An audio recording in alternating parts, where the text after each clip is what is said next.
உடல் மேயும் காடுகள். மாயன் மலையின் பின்புறத்தில் இருதரப்பு வீரர்களும் உக்கிரமாய் தாக்கிக் கொண்டிருக்க புற்கள் சிதைந்தன. மலையின் மேலிருந்து கற்கள் உருண்டன. காயமடைந்த வீரர்களின் ஓலமும் உயிர் எல்லையை கடப்பவர்களின் முனகலும் ஒலித்து கொண்டிருந்தது.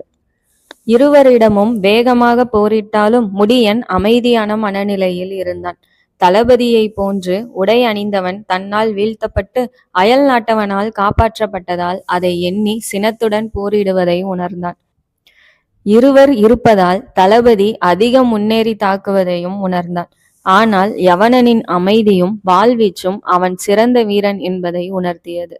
தளபதியின் தவறை பயன்படுத்த தருணம் பார்த்து தற்காத்து போரிட்டான் முடியன்.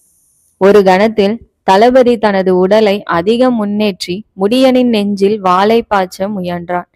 நெஞ்சை நோக்கி வந்த வாளை மேல் நோக்கி நீட்டிய வாளால் உடலை விட்டு நகர்த்திய முடியன் மணிக்கட்டை சுழற்றி வாளை வீச வாள் பருதியின் முன்கழுத்தை சீவி வெளியேறியது. அதே கணத்தில் முன்னே இருந்த தளபதியின் வாள் பிடித்த கையை தன் இடக்கையினால் பற்றிய முடியன் அவனை தனக்கும் யவனனுக்கும் இடையில் இழுத்து பருதியை எட்டி உதைக்க பருதி யவனனின் மேல் சென்று விழுந்தான். இருவரும் கீழ் நோக்கி சரிந்தனர். அந்த கணத்தில் தன் இடப்புறத்தில் நகர்ந்து முன்னேறிய முடியன் மீண்டும் வாளை முழு ஆற்றலுடன் வீச முதல் வீச்சு யவனனின் வாள் பற்றியிருந்த மணிக்கட்டை வெட்டி சென்றது. மீண்டும் வாள் சீர இம்முறை முடியனின் வாள் பருதியின் கழுத்தை துளைத்து உள் நுழைந்து யவனனின் கழுத்தில் ஊடுருவி பின் கழுத்தில் வெளிவந்தது. முகத்தில் சிதறிய குருதியை துடைத்து விரிந்து கிடந்த தலைமுடியை உச்சந்தலையில் ஏற்றி கட்டிக்கொண்டு நடந்த முடியன் யவன வீரர்கள் வளையமாக நின்று காத்து கொள்ள முயலும் உத்தியை கவனித்தான். இவர்களை பரம்பினர் வீழ்த்தி விடுவர் என்றெண்ணி மாயன் மலையின் மீதேறி உச்சியை நோக்கி ஓடத் துவங்கினான்.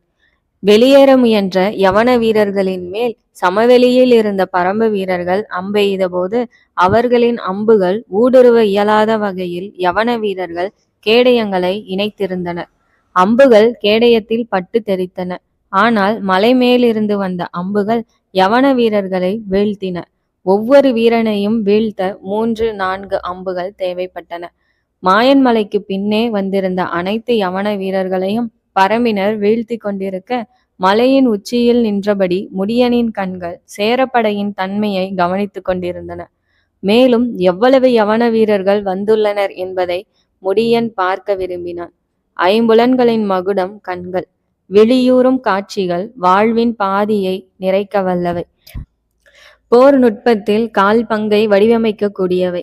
முடியன் கீழிறங்குகையில் அனைத்து யவனர்களும் வீழ்த்தப்பட்டிருந்தனர். ஒரு சேரனின் உடலருகே அமர்ந்த முடியன் அவன் வைத்திருந்த அம்பையும் வாளையும் எடுத்து கூர்ந்து நோக்கினான். நிறத்தின் மாறுபாடு ஏதும் இல்லாததால் நாசியின் அருகே கொண்டு வந்து முகர்ந்து பார்த்தான். மீண்டும் அடுத்த வீரனின் வாளை நோக்கிய போது அதன் நிறம் மாறுபட்டிருப்பதை கண்டான். மேலும் சில வீரர்களின் ஆயுதங்களை சோதித்த பின்னர் இருவரின் வாட்களை எடுத்துக்கொண்டு புறப்படலாம் என்று கூற அனைவரும் செம்மலையை நோக்கி விரைந்தனர். 2 நாழிகைகள் சேரப்படைகள் முன்னேறிய பின்னர் கடம்பனுக்கு ஐயம் ஏற்பட்டது. முன்னே செல்லும் படையை நோக்கி குதிரையை விரட்டியவன் பொறுங்கள் என்று கூற படை வீரர்கள் நின்றனர். கடம்பன் சூழ்ச்சி ஏதும் உள்ளதா என்று சுற்றிலும் பார்த்தபடி முன்னேறினான். பாதை முழுதும் மாறுபட்டிருந்தது. திசையும் தவறென்று உள்ளுணர்வு உணர்த்தியது. அவனை வந்தடைந்த கடம்பனின் நண்பன் அதியன் ஏன் படையை நிறுத்திவிட்டாய் என்று வினவினான். திசை தவறென்று தோன்றுகிறது என்ற கடம்பன் குதிரையை பின்னோக்கி செலுத்தி மீண்டும் சேரப்படை வலப்புறம் திரும்பிய இடத்தை வந்தடைந்தான். ஏராளமான படை வீரர்களின் காலணிகளால் மிதிப்பட்டு நிலத்தின் தன்மை மாறுபட்டிருந்தது. கடம்பன் மனதை ஒருநிலைப்படுத்தி மனதில் இருந்த திசையை தேர்ந்தெடுத்தான். பின் கொடியூரை நோக்கி செல்லும் பாதையில் சற்று தூரம் நடக்க அவன் பின்னால் கடம்பனின் நண்பர்கள் எச்சரிக்கையுடன் நடந்தனர். நிலத்தை கூர்ந்து கவனித்த கடம்பன் மலை மலசர் குலத்தினர் பாதையை மறைத்து புதிதாக பதியனிட்டிருந்த புற்கள் சற்று காய்ந்திருப்பதை கண்டான். கீழே அமர்ந்து தனது இடைக்கத்தியால் புற்களை சுரண்ட புதியதாக பதியனிடப்பட்ட புற்களின் வேர்கள் இன்னும் வளராமல் சிறியதாயிருப்பதை கவனித்தான். மறைக்கப்பட்டிருந்த பாதையின் வலது இடது புறத்தில் இருந்த புற்களை எளிதாக பெயர்க்க முடியாமல் வேர்கள் நீண்டு மண்ணை பற்றியிருந்தன. அங்கு வந்து சேர்ந்த ராசசிம்மன் மீண்டும் என்னவாயிற்று என்றான். நான் கொடியூருக்கு சென்ற பாதையை எளிதாக கணித்து விடுவேன் என்று உணர்ந்த பாரி கொடியூர் செல்லும் பாதையை மாற்றியுள்ளான் என்றான் கடம்பன். பாதையை மாற்றுவதா என்று ராசசிம்மன் குழம்ப, ஆம், நாம் சென்ற பாதை இது. இங்கிருந்த ஒற்றையடி பாதையில் புற்களை பதியனிட்டு மறைத்துவிட்டு பாறைகளை அகற்றி சிகப்பு பூக்களை சொரியும் இது போன்ற புதிய வகை மரங்களை நட்டு இந்த பாதையை நான் முற்றிலும் அடையாளம் கண்டறியாமல் செய்திருக்கிறான். அதன் பின்னர் வேறு திசையை நோக்கி புதிய பாதையை ஏற்படுத்தியுள்ளான் என்று சொன்ன கடம்பன் அருகே இருந்த சிகப்பு மலர்களை கொண்டிருந்த மரத்தை வலது கையினால் பற்றி இழுக்க மரம் எளிதாக வெளியே வந்தது. வேறிடத்தில் இருந்த மரங்களை பிடுங்கி இங்கே திறமையாக நட்டு வைத்திருக்கிறார்கள் என்று கூற ராசசிம்மன் திகைத்தான். இன்னும் என்னென்ன உத்திகளை எதிர்கொள்ள வேண்டுமோ என்று யோசித்தவன் இப்போது என்ன செய்ய என்றான். இனி நான் படையை முன்னிலையில் இருந்து வழி நடத்துகிறேன். இனி மீண்டும் தவறு ஏற்படாது என்று கடம்பன் கூற படை திரும்பியது. புற்றுக்குள் நுழையும் நல்ல பாம்பு தலையை மேலேயே வைத்துக்கொண்டு உடலை மட்டும் உள்ளிழுத்து கொள்வது போல சேரப்படையின் நடுப்பகுதி செம்மலையை நோக்கி முன்னேற புலி அருவியின் திசையில் சென்றிருந்த படை வளைந்து பின்தொடர்ந்தது. பரம்பின் யுக்திகள் போரின் துவக்கத்திலேயே ஆரம்பமாவதை உணர்ந்து சினமேறிய ராசசிம்மன் கடம்பனிடம் பாதையை காட்டுமாறு கூறிவிட்டு யானை படையை முன்னே வரவழைத்தான். யானை பாகன்களிடம் அனைத்து மரங்களையும் அழித்து செல்லுங்கள் என உத்தரவிட்டான். சேர வீரர்களை அழைத்து காய்ந்திருக்கும் மரங்களுக்கு நெருப்பிடுங்கள் என்றான். யானைகள் மரங்களை பிடுங்கி காடுகளை அழித்து முன்னேற வீரர்கள் காய்ந்திருந்த மரங்களில் நெருப்பிட்டனர். பசுமையாக நின்ற பனை மரங்களின் மேல் தாவர எண்ணெயை ஊற்றி பற்ற வைக்க 70 ஆண்டுகளை கடந்து பூக்களையும் காய்களையும் பரப்பியிருந்த கூந்தப்பனை மரங்கள் பற்றி எரிந்து வெடிக்க துவங்கின. கரும்புகை வானேற பறவைகள் விலகி பறந்தன. செம்மலை என்று கூறப்பட்டாலும் சிறிய கரடின் உயரமே இருக்கும் மலை அது. அதன் உச்சியில் பாரியுடன் அனைவரும் நின்றனர். பாரியின் அருகே இருந்த வாரியன் பழக்கப்பட்டிருந்த குதிரைகளை பிடிப்பதில் சிரமம் இல்லை, ஆனால் அவற்றின் உயரமும் வாலிப்பும் அச்சமூட்டுகிறது என்றார். நம் வீரர்கள் குதிரைகளை செம்மலையை தாண்டியிருந்த கருமலையின் குகைகளுக்கு இழுத்து சென்று விட்டனர் என்றான் ஒலியன். சேரன் தனது படையுடன் மிக வலிமை வாய்ந்த யவன வீரர்களின் படையையும் அழைத்து வந்திருக்கிறான் என்றான் முடியன். அவனால் முடியாதென்று முடிவு செய்து விட்டானா என்றான் பாரி. உயரமாயும் வலுவான உடலுடன் உள்ளனர். 25 வீரர்களை விற்படையின் உதவியினால் அழிக்க முடிந்தது. வாட்சண்டையில் இணையற்று இருக்கிறார்கள் பாரி என்றான் முடியன். முடியனே கூறுகிறான் எனில் சிறந்த வீரர்களாய் இருக்க வேண்டும். அவர்களால் பரம்பினருக்கு சேதம் ஏற்படும் முன் அவர்களை களையெடுக்க வேண்டும் என்று பாரி எண்ணினான். சில சேரர்கள் ஆயுதங்களில் நஞ்சை பயன்படுத்தியுள்ளனர். என்ன வகையான நஞ்சு என்பதை கண்டறிந்து நஞ்சு முறியை உருவாக்க உடுமன் ஆசானிடம் நஞ்சு தடவப்பட்ட ஆயுதத்தை அனுப்பியுள்ளேன் என்ற முடியன் தொடர்ந்து, நாமும் நஞ்சை பயன்படுத்தலாமா என்றான். ஒருவரை கொல்லும் நஞ்சை விட பலரை வெறியேற்றும் தாவரங்கள் நம்மிடம் உண்டு. யானை படையினை தாக்கப் போகும் நம் வீரர்களிடம் கருவெல்லமட்டை செடியின் சாறை கொடுக்கச் சொல் என்றான் பாரி. அனைவரும் பார்த்து கொண்டிருக்கையில் தொலைவில் காடு கொந்தளிப்பதை போல அசைய கரும்புகை வானேறியது. சேரனின் படை காடுகளை அழிப்பதும் மரங்கள் பற்றி எறிவதும் தெரிய பாரியின் முகம் இறுகியது. மிருகத்திற்கு சினமூட்டி தப்பிவிடலாம், மனிதரை சினப்படுத்தி தவறிழைக்க வைக்கலாம். ஆனால் சிலர் சினத்தை உள்நோக்கி திருப்பக்கூடியவர்கள், சினத்தை உரமாக்கி ஆற்றலை பன்மடங்கு பெருக்கக்கூடியவர்கள். அந்த வித்தையில் தலை சிறந்தவன் பாரி. சினத்தை அடக்கி மனதை ஒருநிலைப்படுத்தி போரின் போக்கை மாற்ற துவங்கினான். போரின் கன்னிகள் குருதி சிந்த துவங்கின. செம்மலையின் எதிரிலிருந்த நீண்ட சமவெளியையும் அதன் இருபுறத்திலும் இருந்த காடுகளையும் கவனித்த பாரி, சேரப்படைகள் செம்மலையை நெருங்குகையில் தாக்குதலை துவங்குவோம். முடியனும் ஒலியனும் சமவெளியின் இடப்புற காடுகளில் இருக்கும் விற்படையினரையும் கூடலன் சமவெளியின் வலப்புற காடுகளில் இருக்கும் விற்படையினரையும் வழி நடத்துங்கள். குதிரைகள் தாக்கப்படும் நிலை உருவானால் தாக்குதலை கைவிடுங்கள். முடிந்தவரை குதிரைகளை கைப்பற்றுவோம் என்று கூற மூவரும் கீழிறங்கினர். பாரியனை நோக்கிய பாரி, இன்றிரவும் தாக்குதல் உண்டு. குறும்பர்களை, தேனீக்களையும் பெருங்குளவியையும் கொண்டு வரச் சொல்லுங்கள். இன்றிரவு மட்டுமல்ல, மண்ணில் புதையும் வரை எந்த சேரனும் இனி கண்களை மூடக்கூடாது என கூற வாரியன் கீழிறங்கினார். சேரனின் படை வீரர்கள் மரங்களை நெருப்பில் எரிய வைத்து செம்மலைக்கு முன்னே பறந்திருந்த சமவெளியில் நுழைந்தனர். சமவெளியின் இரு புறங்களிலும் மறைந்திருந்த பரம்பு வீரர்கள் நெருப்பு அம்புகளை பற்ற வைக்க, காடுகளின் உள்ளிருந்து சேரப்படைகளை கூர்ந்து கவனித்தவாறு இருந்த ஒளியனும் கூடலனும் பரம்பு வீரர்களை அம்பெய்ய வேண்டாம் என்று கூறிவிட்டு காத்திருந்தனர். சமவெளியினுள் நுழைந்ததும் சேர வீரர்கள் குவித்து வைக்கப்பட்டிருந்த காய்ந்த இலை குவியலில் தீயிட்டனர். மேலிருந்து இலைகள் பற்றி எரிய, உள்ளிருந்த ஈரமான இலைகள் புகைய துவங்கின. இலைகளை பற்ற வைக்கும் வேலை நமக்கில்லை என்றான் செம்மலையின் மேல் பாரியின் அருகே நின்ற நிலவன். பெரு ஆனந்தமுள்ளி பசுகம்புக செடிகளின் புகை சிந்தையை மயக்கி போதையை ஏற்படுத்துபவை. காடுகளை பயிரிட இச்செடிகளை நெருப்பிட்டு அழித்தபோது அதன் புகை மயக்கமளிப்பதை கண்ட ஆதிக்குடியினர் அந்த இலைகளை நெருப்பில் போட்டு புகையை சுவாசித்து மயங்கினர். அதன் பின்னர் சிறிது காய்ந்த இலைகளை சுருட்டி பற்ற வைத்து வாயின் வழியே சுவாசித்து உருகினர். பின்னர் அதை சுவாசிக்க மூங்கில் குழாய்களை உருவாக்கினர். இந்த செடிகள் இரண்டு வித தன்மையுடன் இருப்பதை கண்டவர்கள் ஒன்றிற்கு ஆண் செடி என்றும் அதிக பச்சை நிறத்தை கொண்டிருந்த செடிக்கு பெண் செடி என்றும் பெயரிட்டனர். இதில் பெண் செடியின் இலைகளே அதிக கிரக்கத்தை உண்டாக்குவதையும் கண்டறிந்தனர். படையின் பாதையின் இரு புறங்களிலும் இலை குவியல்கள் குவிக்கப்பட்டிருக்க ஏராளமான புகை வெளிவர துவங்கியது. புகையை சுவாசித்தபடி சேரப்படை சமவெளியில் நுழைந்தது. சிறிது நேரத்தில் கிறுகிறுப்பையும் மகிழ்வையும் சேர வீரர்கள் உணர துவங்கினர்.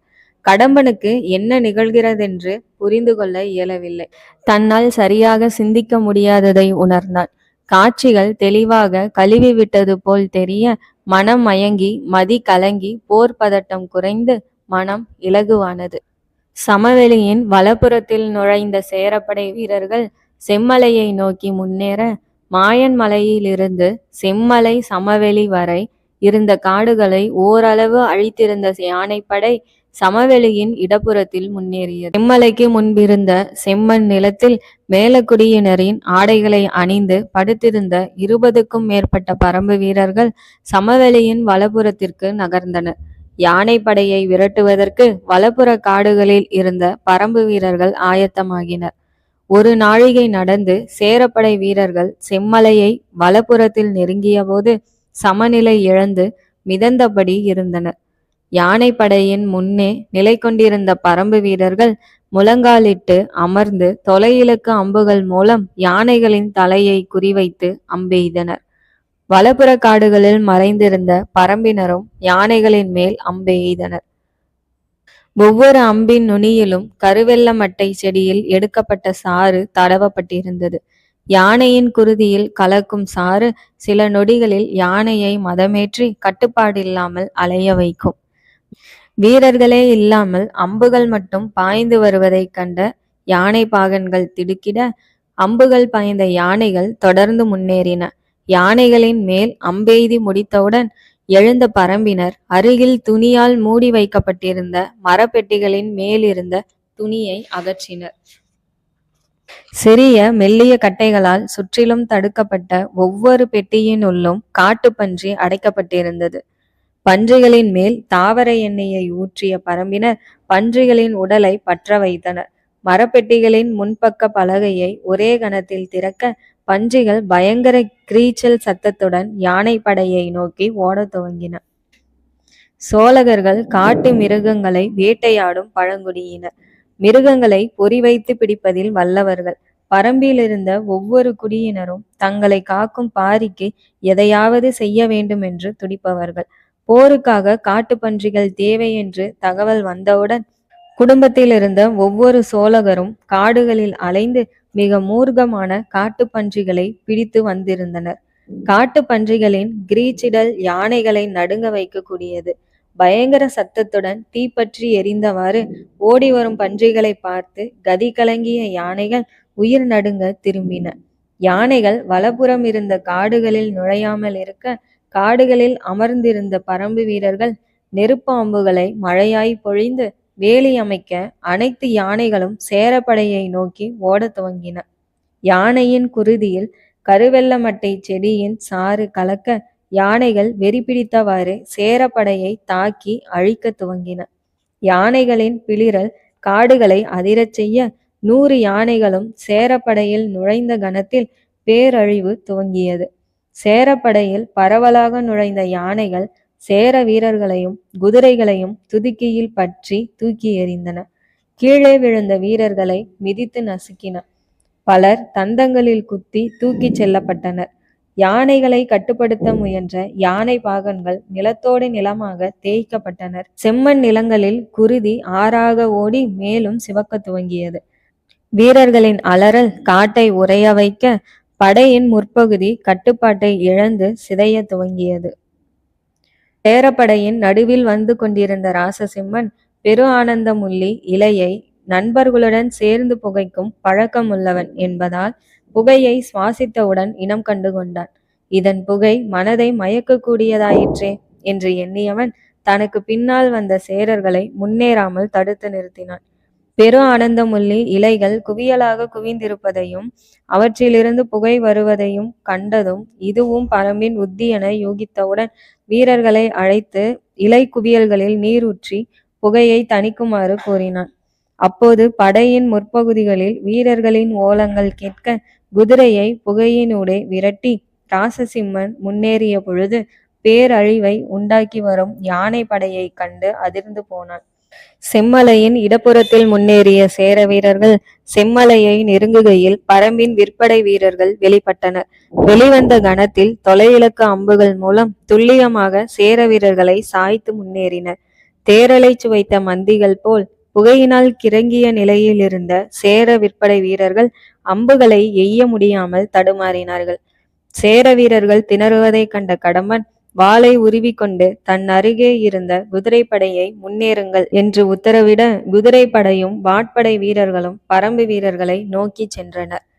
சேர வீரர்கள் வேகமாக முன்னேற செம்மலையின் இடப்புறத்தில் மேலக்குடியினரின் ஆடைகளை அணிந்து மறைந்திருந்த பரம்பினர் முழங்காலிட்டு அமர்ந்து அம்பெய்ய சில நொடிகளில் குதிரைப்படை சிதைந்தது.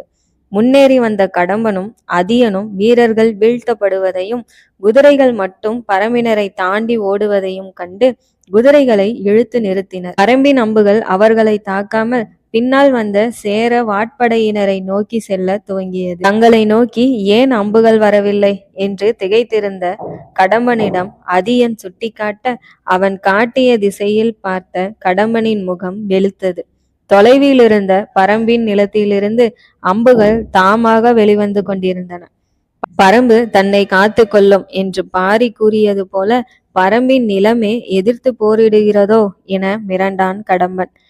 ஏற்கனவே புகையின் தாக்கத்தில் தெளிவற்று இருந்த கடம்பனும் நண்பர்களும் பரம்பின் மாயத்தில் திகைப்புற்றனர். தீப்பற்றி எரியும் பன்றிகளை கண்டு மிரண்டோடிய யானைகளை சேர வீரர்கள் மறைக்க சினமும் சீற்றமும் பன்மடங்காகி கருவெள்ளமட்டை செடியின் சாரும் குருதியில் கலந்ததால் வெறிபிடித்த யானைகள் சேர வீரர்களை கொன்றொழித்து பேரழிவை உருவாக்கியது.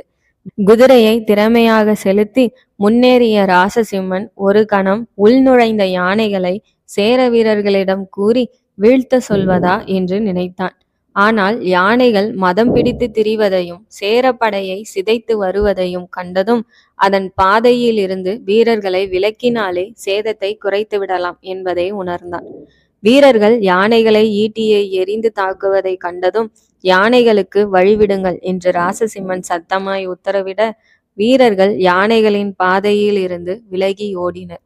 சேர வீரர்கள் விலகியதும் யானைகள் வீரர்களை தாண்டி பல திசைகளில் ஓடின. முழுவதும் மதமேறிய யானைகள் மட்டும் சேர வீரர்களை தொடர்ந்து தாக்குவதை கண்ட ராசசிம்மன் அந்த யானைகளை ஈட்டி எறிந்தும் அம்பெய்தும் வீழ்த்த உத்தரவிட்டான். உடல் முழுதும் அம்புகள் பாய்ந்த நிலையில் முள்ளம்பன்றியை போல் காட்சியளித்த யானைகள் உடலின் குருதி முழுதும் வடிந்ததும் மெதுவாக சரிந்தன.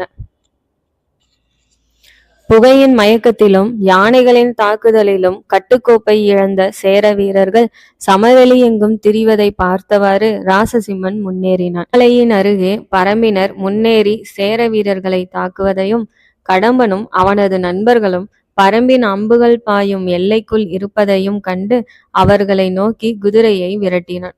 கடம்பனை நெருங்கியதும் ராசசிம்மனை நோக்கி அம்புகள் வர துவங்க தனது இரு வாட்களையும் உருவி எடுத்தான். அம்புகளை எளிதாக சமாளித்தவாறு கடம்பனை நெருங்கியவன், என்ன செய்கிறாய், பின்வாங்கு என்று கூற கடம்பன் கையை உயர்த்தி அம்புகள் வரும் திசையை காட்டினான். கடம்பன் காட்டிய திசையை கண்ட கணத்தில் ராசசிம்மன் அதிர்ந்து போனான். கடம்பன் காட்டிய இடத்தில் எய்பவர் யாருமின்றி அம்புகள் மட்டும் வெளிவருவதை கண்டதும் சற்றும் தயக்கமின்றி குதிரையை முன்னோக்கி நகர்த்தினான். பரம்பின் அம்புகள் அவனை நோக்கி வர கையில் இருந்த வாட்களை சுழற்றி தற்காத்து கொண்டான். ராசசிம்மன் முன்னேறுவதை கண்ட கடம்பனும் நண்பர்களும் பின்தொடர சற்று முன்னேறிய ராசசிம்மன் கூர்ந்து கவனிக்கையில் தொலைவில் முழங்காலிட்டு அமர்ந்திருந்த பரம்பினர்கள் தெரிந்தார்கள். குழப்பத்திற்கு தீர்வு கிட்டியதும் கண்களை உயர்த்தி மலையின் மேலே பார்த்தவனுக்கு உடல் ஒரு கணம் சில்லிட்டு போனது. ராசசிம்மனை பார்த்தவாறு பாரி நின்றான்.